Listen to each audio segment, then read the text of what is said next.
शिवपञ्चाक्षरी स्तोत्रम्। नागेन्द्रहाराय त्रिलोचनाय भस्माङ्गरागाय महेश्वराय नित्याय शुद्धाय दिगम्बराय तस्मै नकाराय नमः शिवाय। मन्दाकिनी सलिल चन्दनचर्चिताय नन्दीश्वर प्रमथनाथ महेश्वराय मन्दारमुख्य बहुपुष्पसुपूजिताय तस्मै मकाराय नमः शिवाय।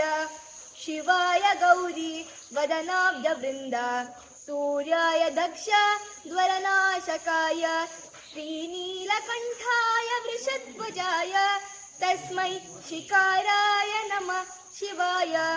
वसिष्ठकुम्भोद्भव गौतमार्य मुनीन्द्रदेवार्चितशेखराय चन्द्रार्कवैश्वानरलोचनाय तस्मै वकाराय नमः शिवाय। यक्षस्वरूपाय जटाधराय पीनाकहस्ताय सनातनाय दिव्याय देवाय दिगम्बराय तस्मै यकाराय नमः शिवाय।